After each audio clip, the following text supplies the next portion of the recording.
Secretary, Michael Gove, is with us this morning. Welcome to you. You said yourself not long ago, the system is broken. But let's start by giving the audience... Who broke it? How did it get broken, Michael? I mean, every government for the last 45 years. Yeah. A real picture of what is going on with some statistics. So let's have a look at this. You can see there how much the prospect of owning your own home has changed. Earnings have doubled since 1997. House prices have increased 4.5 times. A huge, huge change. Then 10 years ago, if we look at our next graphic, we can show people the kind of impact that has had on social housing. Social housing, 180,000 of them have been lost since between 2012 and 2022, while the Conservatives have been in charge. What happened to them? No, just on the back of the sofa. Yeah, just lost them. Just lost them. They're sold off under right to buy, Laura. Yeah. Tell us what actually happened to these things. Yeah, ripped out of the social housing system at the behest of the same problem, the same neoliberal bullshit paradigm that caused the problem in the first place.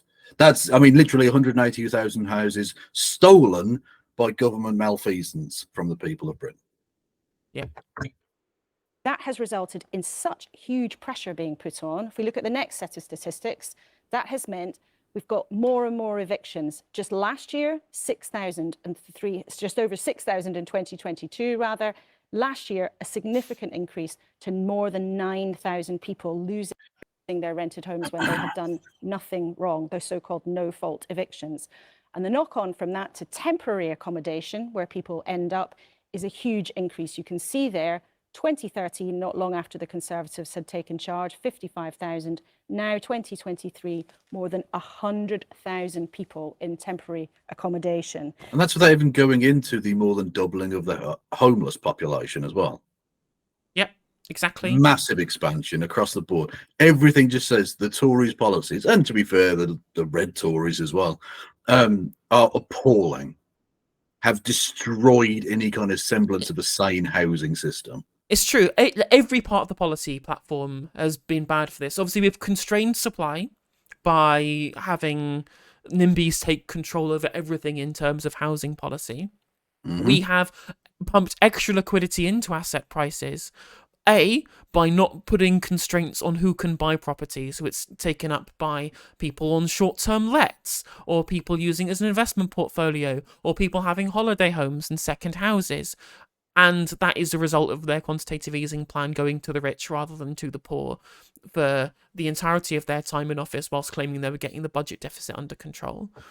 And on top of that as well, they continue pumping extra liquidity in through schemes like Help to Buy, through their posse plans for 1% deposit mortgage. Loads of things are happening specifically to pump this shit up. And on top of that, they won't have any counter-market ways of solving this, like more social housing or rent controls or anything like that.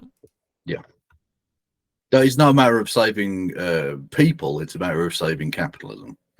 Constantly, just propping it up. Saving their electoral demographic. That's literally all it is. Yeah, capitalism could collapse as long as they still had a giant cohort of property-owning boomers who were going to vote for them. True. Now, Michael Gove, looking at that picture, it is bleak. You yourself said the system is broken. So who broke it? Well, all of the areas which you've drawn attention to are areas where we are taking action now. So we're taking action to increase the supply of homes overall. And it's important to stress that there have been 2.5 million homes built since 2010. And that, if you look over the last 30 years... Whoa. Yeah. So, okay, you've built 2.5 million homes by 2010. Your yearly target is 300,000 homes.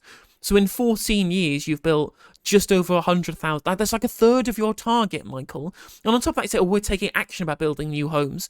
You literally had a plan to have a housing target that you were going to hit, and you capitulated to your own backbenchers with the Theresa Villiers amendment. He can't defend the Conservative Party's position on this, because they've literally done the opposite of fixing this problem. His own renters reform bill, that he knows is important. Like Michael Gove, as I said before on stream before you got on, Kev, Michael Gove is not an idiot. He knows why the Tories are losing, and he is actually fighting against the stupid policies everybody else in the party is doing. But he's the one who's getting up on TV and defending the people that he disagrees with in his own party by saying that he's doing things that he knows they're blocking. Like, the man's an idiot. So much action, though. So much action. The 4 years with the highest number of new homes have been since 2019. But who broke the system? Well, there are a variety of different factors that have driven the challenges that we face. One is being the pressure, particularly in our cities, sometimes as a result of overseas investment, but certainly as a result of population growth.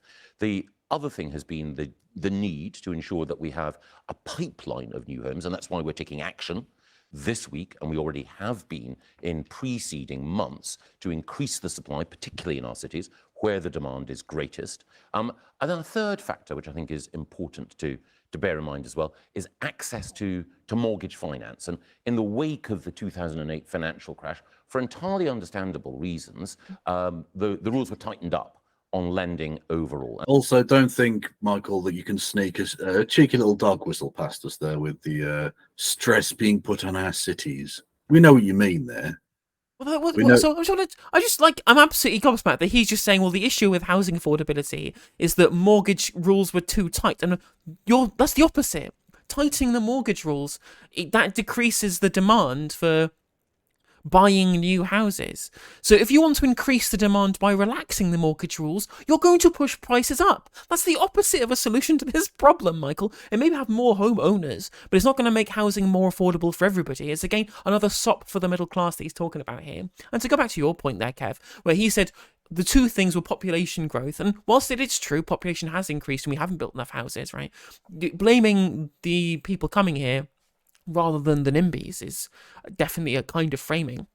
He also said overseas investment, but he very, very obviously missed out the biggest cause of all of this, which is short-term lets.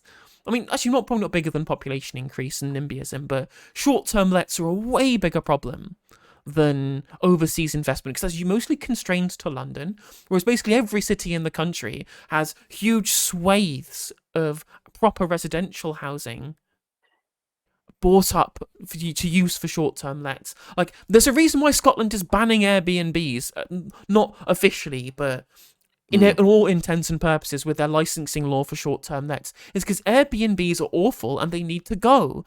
I would be in favour of a ban on Airbnbs. If you want a short-term let, get a fucking hotel. That's what they're there for. Yeah, B&Bs, not Airbnb, just B&Bs exist.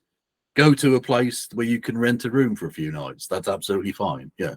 It's ridiculous. Those purpose-built buildings specifically so you can have a short-term let, rather than these purposely built residential homes for people to live in being used to make a quick buck off of foreign tourists not wanting to have to pay like travel lodge prices. I mean, come on, you can afford a travel lodge. If you're coming, you're flying to another country, you can afford a fucking travel lodge. And that's had an impact on people's capacity to buy. But briefly, there were two other things you mentioned there. Social homes, critically important, and the private rented sector, where we're taking action on both. So you've identified then a growing population, so much action being built, and a squeeze on mortgage finance as the reasons. We'll talk later about perhaps whether the people who've been in charge for so long, presiding over all of this, might have some responsibility too. Oh, of course. Let's look at then one of the specifics. You promised in 2019 in your manifesto that you were going to get rid of what's called Section 21, where landlords can evict tenants for no reason. Yes. It hasn't happened yet. Can you guarantee the 11 million renters in this country that you will end this before the general election? Yes, we have a bill. It's gone through its stages in the House of Commons, and that bill does a number of things to help people in the private rented sector, including ending no-fault evictions. Why does that matter, some might ask? Well, it is the case that there are a small minority of unscrupulous landlords who use the threat of eviction either to jack up rents or to silence people who are complaining about the quality of their homes. It's important that we deal with that abuse because the vast majority of landlords do a great job, and you need a healthy private renter as part of a balanced housing economy. You are explicitly saying this morning that practice will be banned. It will not be allowed to happen before the next general election. That's what it says in the bill. The bill ends Section 21. But there's a different factor here, because previously you've said How many loopholes do you think are in that? I mean, the thing is that I think that he's specifically making this framing here, saying, well, it's in the bill, means that he essentially is soft gonna blame conservative backbenchers. Yeah. The question is how many backbenchers are going to revolt, and also are Labour going to oppose it as well? Oh, God knows. Yeah, the exact proportion is about 26%, I think, of Tory MPs are landlords. So yeah, much higher than the actual population. Yeah, which would be again, enough to tank the bill if Labour opposed it. Yeah, a massive conflict of interest there, but apparently that's fine or something. Well, the courts might not be able to cope, so we might bring in the new law, but it actually might still happen because the courts aren't ready. So I ask you again, just to be really explicit, will this practice have ended by the time of the next general election? We will have outlawed it. Bet him £1,000, right? Put your hand across the thing and say, I bet £1,000 you don't fucking end it by the next election, you piece of shit. And we will have put the money into the courts in order to ensure that they can enforce that. Okay, that's very explicit there, and we've got that on the record. Let's then talk about the huge rise of the number of people in temporary housing. We've shown that to our viewers this morning. It's really, really stark. Is it acceptable to have that many people in temporary accommodation in one of the richest countries in the world? No, it's not, and that's why we're taking action. So we have introduced something called the Local Authority Housing Fund, which is money that central government gives to councils specifically to acquire new properties to help to deal with this this challenge. And also this week, we're extending loans to...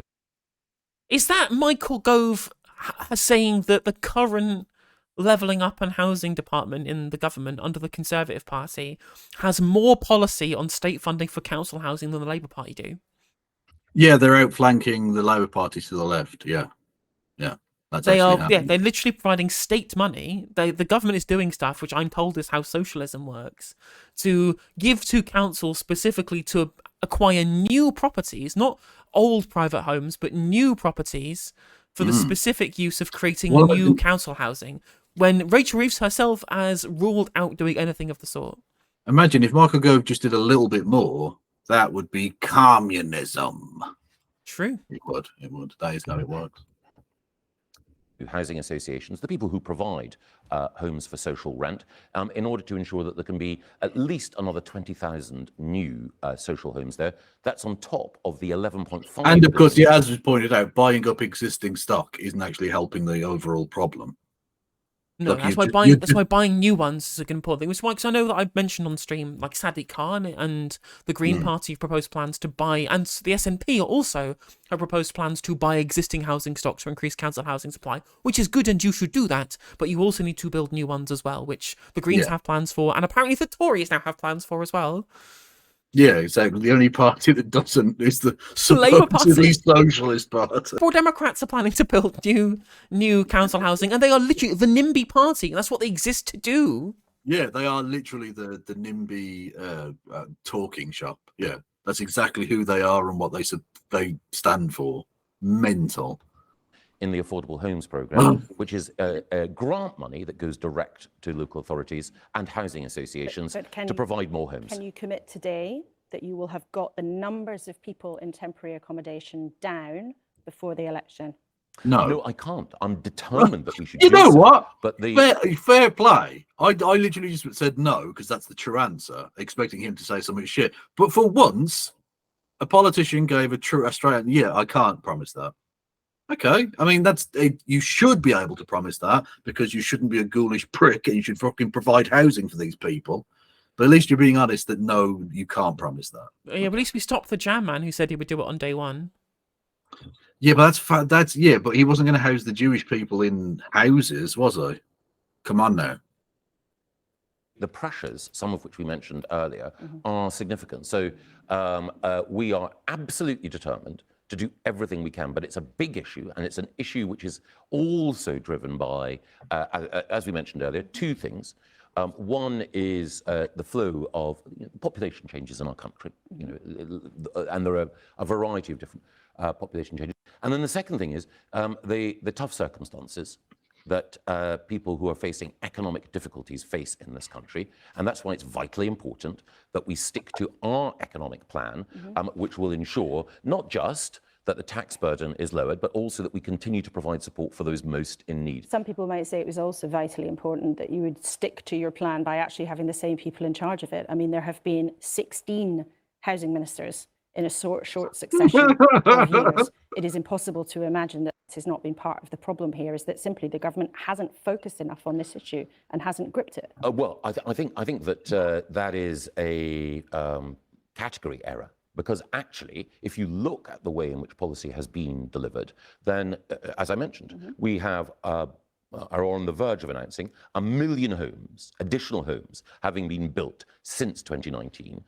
It is the case that if you look at, as I mentioned, over the last 3 decades, the 4 years with the biggest number of new homes have been since 2019. Forgive me, Secretary of State, 1 million homes in 5 years is running less than your target, which is 300,000 homes a year. But I want but your argument is, has the change of individual in one role affected the trajectory? And actually, you say not. No. Okay. My then position and the government's horrible. position, I hope, is clear, which is we've managed to deliver more homes than our predecessors. But we're not patting ourselves on the back. It's just important, though, to put that out there. What we're saying is that we do need to go further. So it is an honest admission of the scale of the problem, but also an honest acknowledgement that we have managed to increase the number of homes. We need to do more. And the population has been increasing. Yes. And the numbers of people waiting for social housing, which we would have called council housing in years gone by, has gone up and up and up. And these just aren't numbers. These are people whose lives feel like they're on hold. They are stuck. One of our viewers, Shan, wants you to explain to her why she has been stuck on a waiting list along with more than 1 million other people for social housing and stuck in temporary accommodation for 6 years. Now, you can boast about the number. Because the Tories despise you because you're poor. Yeah, because they're not part of their voting bloc. That's literally it. I mean, obviously, Michael Gove understands this and has told everybody else on the Tory benches that they're going to be thrown into political irrelevancy for decades if they don't find some way of making sure that young people can afford to be able to live. But that is not how the party electoral strategists in the Conservative Party care. And they're right not to. They got elected for 14 years, as did the Blair government, as did John Major, as did Thatcher, on consistently pandering to one single generation of people to get them on the housing ladder, to keep them there, and to continually increase the level of equity they have access to. To explain to our viewer, Shan, why she's been waiting for 6 years. Because, again, I don't know where Shan lives, and do share the details with me so I can make sure that we do everything that we can to help her. More broadly, we need to deliver more homes. I've run through some of the things that we're doing in order to do that. But let me make one important point. Last year, we introduced legislation that would have unlocked 100,000 new homes. Social homes, homes to rent, and homes to buy. When we brought forward that legislation, the opposition voted against it. So if we're looking for culpability and blame, one of the questions we have to ask is why, when we could have had 100... Hang on, dickhead. How come you weren't able to get it through when you've got a massive majority? Why is that the opposition's fault? True, very true. And even then, this specific one was the one where they were trying to undermine environmental protections and shift those costs onto councils rather than on the developers. Yeah, but Free market exactly. action.